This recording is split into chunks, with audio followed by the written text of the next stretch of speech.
Student welcome to my channel. देखिए आज हमारा टॉपिक जो है बीएससी सेकेंड ईयर का टॉपिक है। ये मैकेनिक्स का टॉपिक है, कॉमन कैटेगरी है ना।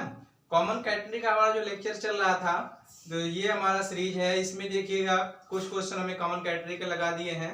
तो ये हमारा लेक्चर थर्ड या फोर्थ है, ध्यान से देखिएगा। इसमें देखिए आज फिर 3 प्रॉब्लम्स लाए हैं कॉमन कैटेगरी के, जो बहुत ही इंपॉर्टेंट है क्वेश्चन है।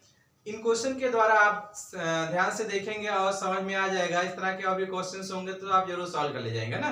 फिर आज जो हमने क्वेश्चन जो लिया है 3 क्वेश्चन, ये बहुत सिलेक्टेड क्वेश्चन है। ये हर यूनिवर्सिटी का कॉमन क्वेश्चन है जो कि ये यूनिवर्सिटी एग्जाम में पूछा गया है।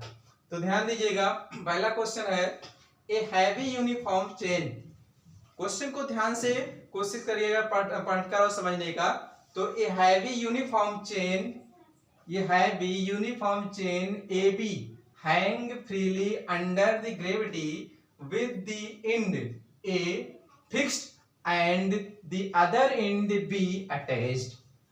ये हैवी यूनिफॉर्म चेन है, AB हैंग फ्रीली लटक रहा है under the gravity with the end A fixed and the unfixed and the other end B attached by the light string BC to a fixed point C।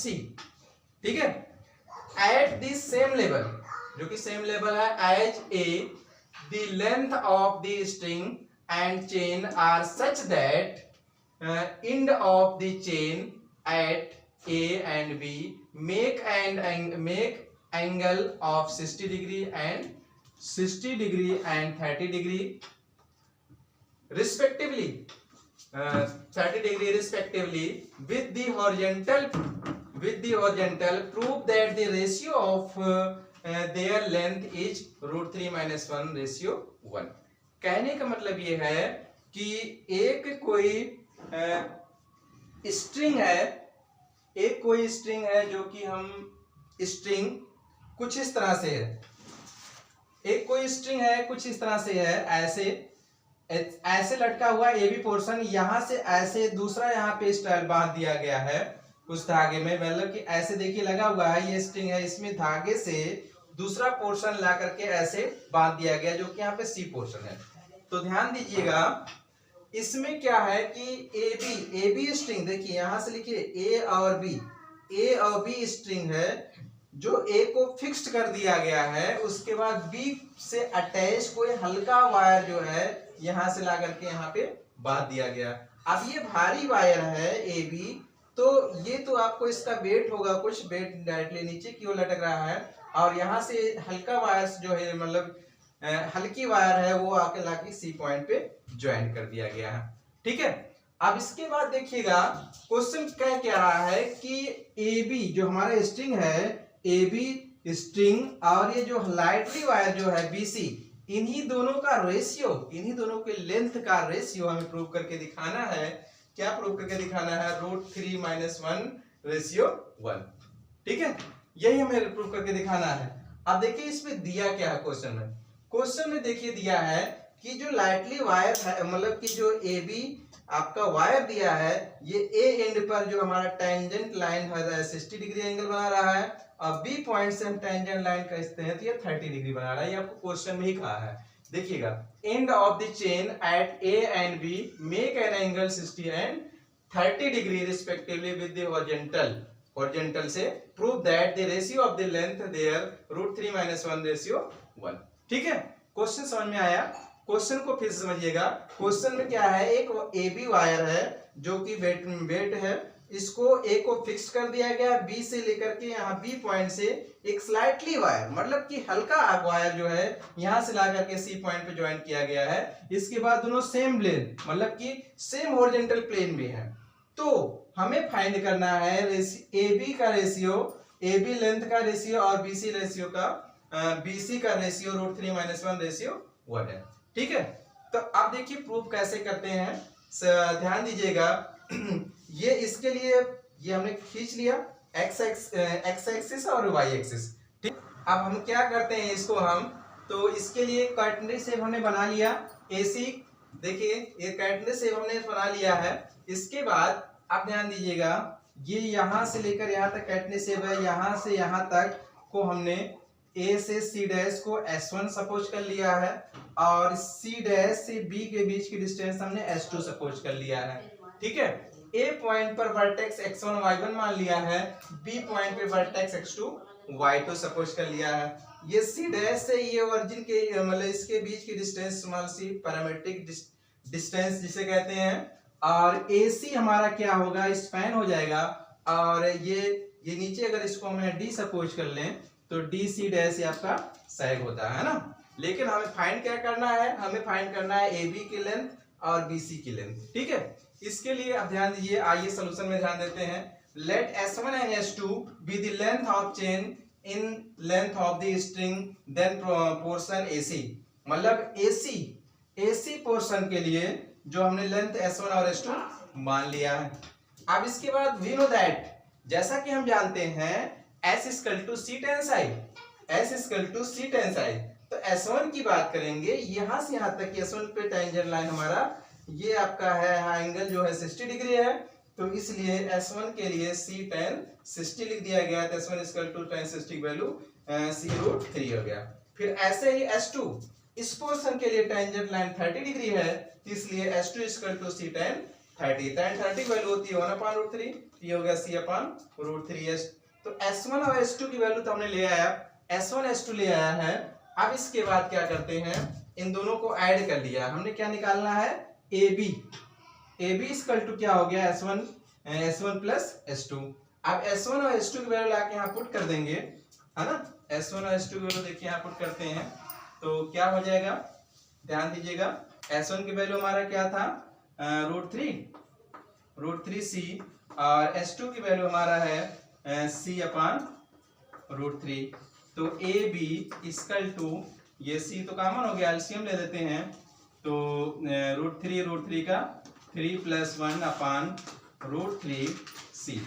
तो ये हो जाएगा AB equal to 4√3C।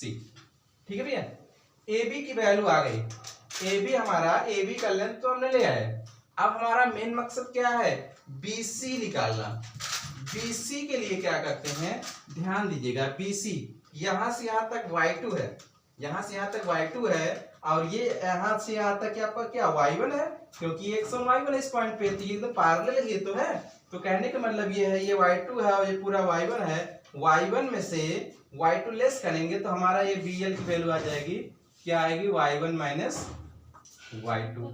ठीक है, in triangle, अब बात करेंगे in triangle BLC।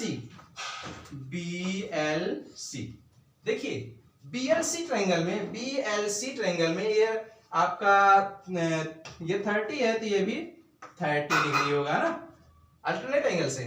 तो ये 30 है, तो अब यहाँ पे ध्यान दीजिएगा, इसमें हम लगाते हैं, हमें BC निकालना है और ये इसकी वैल्यू बता, तो क्या करेंगे, BC sin 30 इक्वल टू क्या हो जाएगा, परपेंडिकुलर अपॉन बेस, तो मतलब BL/BC, तो ये B sin 30 की वैल्यू 1/2, और BL की वैल्यू हमारा क्या है, BL को भी BL ही लिख लेंगे। BC की वैल्यू, BC को हमें निकालना है, तो BC को BC रहने दीजिए, BC को इधर ले आइए, BC इक्वल टू 2, और ये हो जाएगा BL। ठीक, ध्यान दीजिएगा, BC इक्वल टू 2 BL की वैल्यू हमने क्या बताया है, y1 माइनस y2 है ना। BC की वैल्यू हो गया 2 y1 माइनस y2 हमारा आ गया है। अब आपको पता है y1 इक्वल टू होता है, y इक्वल टू होता है C sec psi, बट आपको पता है y equal to C sec psi, तो ये BC इक्वल टू 2, यहाँ हो जाएगा C sec, y1 किसके लिए है, y1 हमारा है इसके लिए, इसका एंगल जो है 60 डिग्री है, माइनस y2 यहाँ इसके लिए है, तो ये हो जाएगा C sec 30 डिग्री। ठीक भैया, आप ध्यान दीजिएगा, y1 आपको फार्मूला लिख देंगे, आपको कॉमन कैटेगरी का हमने बेसिक कॉन्सेप्ट पढ़ाया था लेक्चर नंबर 1, वहां आप देखिएगा y इक्वल टू सी सेक साई, वहां से लिया फार्मूला हमने। ठीक है, अब ध्यान दीजिएगा सी सेक साई 660 और सी सेक 30 इन दोनों की वैल्यू बताइए क्या होता है। 2 सी कॉमन कर लेते हैं ना, सी दोनों में कॉमन है तो सी 2c कॉमन हो जाएगा। सी सेक 60 की वैल्यू होती है 2 और सेक 30 की वैल्यू क्या होती है, सेक 30 की वैल्यू होती है 2/√3। ठीक, कहीं पे डाउट हो तो जरूर बताएं। ठीक है ना, अब ध्यान दीजिए इन दोनों में सी कॉमन कर लेते हैं, ऊपर एस कर लेते हैं तो ये क्या हो जाएगा BC इक्वल टू 2CC और ये आपका हो जाएगा एलसीएम लेंगे 2 कॉमन कर लेंगे तो बाहर हो जाएगा 4 और ये हो जाएगा √3 - 1/√3। ठीक है भैया, ये हो गया BC इक्वल टू 4C, ये वैल्यू आ गई, BC की वैल्यू आ गई और हमने AB निकाला ही था। तो अब अकॉर्डिंग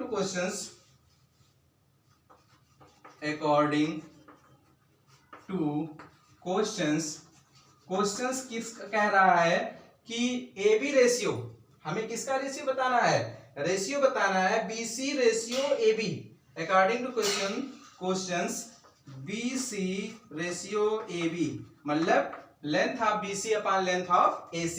तो BC की वैल्यू हमने भी निकाला है कितना आया 4/√3C और ब्रैकेट में √3 - 1 और आपने अभी भी निकाला था AB की वैल्यू कितना निकाला था, हमने रेस कर लिया, आप देखिएगा पलट के 4/√3C।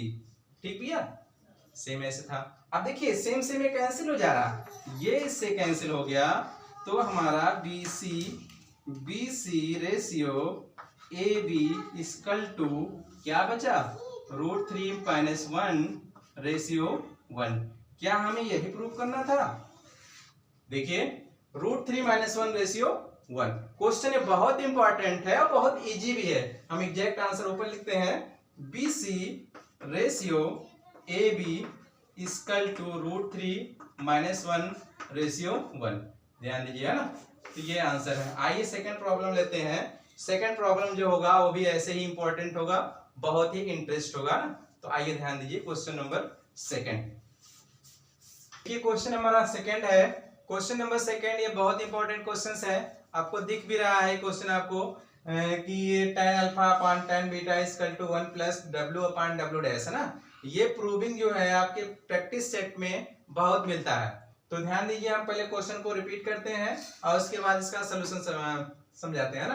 तो देखिए a uniform string of weight is suspended from 2 point at the same and a weight W dash is attached to the lowest point if alpha and beta are now the inclination to the horizontal of the tangent at the lowest and the highest point. Prove that tan alpha upon tan beta is equal to 1 + W/W dash। ये uniform wait, ये wait यहाँ पे जो आपका रहेगा समझ लीजिए capital W है। कहने का मतलब ये है ये यूनिफॉर्म जो चेन है ये चेन AB आपका यूनिफॉर्म चेन, ये आपके W वेट का है। इसमें जो है W डैश वेट को बढ़ा दिया जाता है तो इस चेन की जो हैंगिंग पोर्शन है कुछ इस तरह से आपका बढ़ जाता है। ये पहले W था, जब इसका वेट बढ़ा दिया गया तो W डैश कर दिया गया तो इसका हैंगिंग पोर्शन और बढ़ गया ना, ऐसे हो गया। देखिए W वेट पहले इसका था तो हमने इसमें जो W डैश या W1 वेट जो मतलब W डैश है, ये 1 ना करके यहाँ डैश ही कहेंगे। तो W डैश वेट बढ़ा देने पर इसका जो हैंगिंग पोर्शन है बढ़ गया है। अब पहले कैटेगरी का जो था इसका एंगल जो था हमारा अल्फा था, अब जो हैंगिंग पोर्शन बढ़ गया इस पर टेंजेंट लाइन खींचते हैं तो एंगल बीटा हो जाता है, जो कि यहाँ क्वेश्चन में दिया हुआ है कि alpha and beta point if alpha and beta are now the inclination to the horizontal and the tangent at the lowest and the highest point prove that tan alpha और tan beta is equal to 1 plus w upon w dash। मतलब कि highest और lowest point का जो tangent है उन दोनों का रेशियो जो होगा 1 plus w upon w dash होगा। ये प्रूव करके दिखाना है।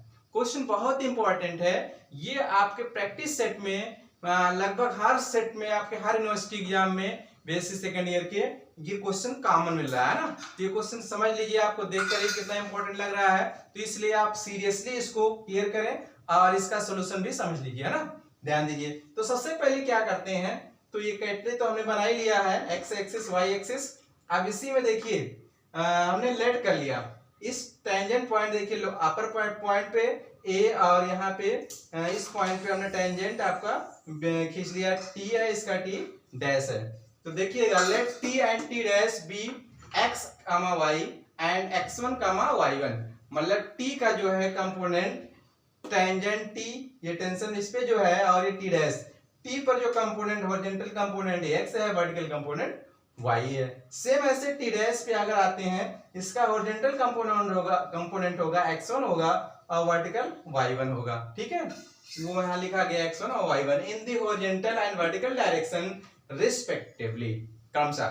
ठीक, the equilibrium of the whole system upward force and downward. देखिए इक्विलिब्रियम पोजीशन में क्या होता है, ऊपर लगने वाला फोर्स नीचे वाले फोर्स के बराबर होगा, तभी वो बॉडी इक्विलिब्रियम होती है, साम्य अवस्था में होती है। ठीक है, साम्य अवस्था में स्टेट रेस में कोई बॉडी अगर ऐसे है तो इसमें जो नीचे की ओर फोर्स लग रहा है, ऊपर की ओर फोर्स, दोनों सेम है, तभी ये बॉडी स्टे है, अन्यथा ये गिर जाती है। ठीक है, तो इसका मतलब क्या है, इक्विलिब्रियम स्टेट यही है कि upward force equal to downward force. तो अपवर्ड फोर्स में आपका y1 y लग रहा है, मतलब ऊपर की ओर जो फोर्स लग रहा है कंपोनेंट, वर्टिकल कंपोनेंट y और y लग रहा है, तो ये आपका y और y हो गया। और डाउनवर्ड फोर्स में होल्ड में आते हैं w, वायर का वेट था, चेन का वेट था, और w डैश का वेट बढ़ा दिया गया था, w डैश हो गया। तो y प्लस y हो गया 2, y2 को लाके डिवाइड कर दिया तो w plus w dash equation first मान लिया गया ना। आइए इसके आगे देखते हैं, रेस करते हैं ना, ध्यान दीजिए। तो स्पेस नहीं है, सो रेस कर लेते हैं। इक्वेशन फर्स्ट हम ऊपर लिख लेते हैं, ध्यान दीजिएगा। y equal to 1/2 w dash था, इसके आप ऊपर आते हैं। तो फिर यहाँ again the direction of t, direction of t आपको यहाँ दिख रहा है फिगर में। Make an angle alpha, angle बना रहा है अल्फा, देखिए अल्फा बन रहा है यहाँ पे विद दी हॉरिजॉन्टल, है ना, हॉरिजॉन्टल के साथ। तो अगर हम tan अल्फा की बात करें, horizontal component vertical component divide होता है, तो ये हो जाएगा tan alpha equal to y upon x है, vertical component upon horizontal component, मतलब कि परपेंडिकुलर अपान बेस ऐसे भी कर ले तो भी y अपान x आ रहा है। तो ये tan alpha equal to y upon x question second put कर लिया ना। At point b dash, b dash आपका पॉइंट ये है, इस पॉइंट की बात करें तो at point b dash equilibrium condition upward force और डाउनवर्ड फोर्स। तो b डैश पॉइंट पर अपवर्ड फोर्स और डाउनवर्ड फोर्स के इक्वल होगा इक्विलिब्रियम कंडीशन पे।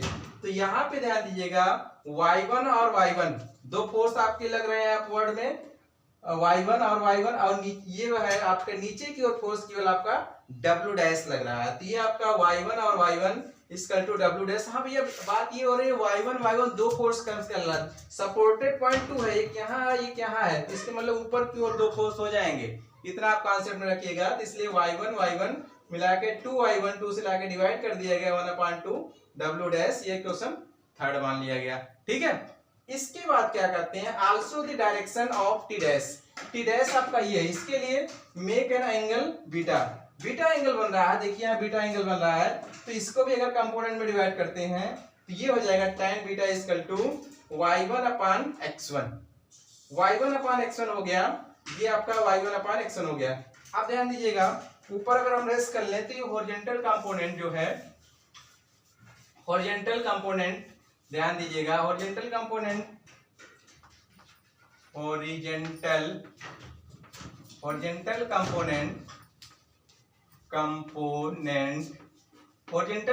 देखिएगा, देखिए इसका भी हॉरिजॉन्टल कंपोनेंट है और इसका भी, मतलब x और x1 दोनों हॉरिजॉन्टल कंपोनेंट है। हॉरिजॉन्टल कंपोनेंट की वैल्यू सेम होती है, इसी को x1 कहते हैं, इसी को हम हॉरिजॉन्टल टेंशन आपका क्या होता है, टी नॉट होता है, आपने पढ़ा है T naught equal to omega C. Common catenary का जब बेसिक कॉन्सेप्ट पढ़ाया था उस लेक्चर में आप देखिएगा, तो T naught equal to omega C, तो इसी को तो कहा गया है हॉरिजॉन्टल कंपोनेंट x मान लिया गया है, इसी को x1 भी माना गया है, तो सबकी वैल्यू कॉमन हो जाएगा, है ना।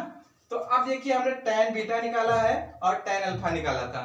tan बीटा tan अल्फा को रेशियो निकाल करेंगे क्योंकि हमें tan alpha upon tan beta की वैल्यू फाइंड करनी है। तो इसके लिए अब क्या करते हैं, लिखेंगे इक्वेशन हमारा कौन सा था, ये tan बीटा वाला फोर्थ इक्वेशन है, equation second and equation fourth. Equation second में फोर्थ को डिवाइड कर देते हैं ना, इक्वेशन सेकेंड में फोर्थ को डिवाइड करेंगे तो हमारा था tan alpha upon tan beta. tan alpha upon beta, tan alpha की वैल्यू क्या थी हमारा y अपॉन x और tan बीटा की वैल्यू है y1 अपॉन x1, ये हो गया। तो इसको अगर हम और सॉल्व कर लें, नीचे रेस कर लेते हैं, है ना भैया, तो ये नीचे हमारा रेस हो गया। तो ये हमारा है tan alpha upon tan beta equal to y upon x into x1 upon y1। तो आपको बताया गया x1 और y1 दोनों इक्वल है ना, इक्वल है, तो यहाँ पे एक इक्वल कर लीजिए, तो ये हो जाएगा y upon x into x upon y1, x cancel हो गया, तो ये हो गया y अपॉन y1। ठीक भैया, ऊपर इस कर लेते हैं, तो ये हमारा जो वैल्यू आपका आ जाएगा tan alpha upon tan beta equal to y upon y1। ये तो निकाला गया था, आपने y और y1 की वैल्यू निकाल लिया है।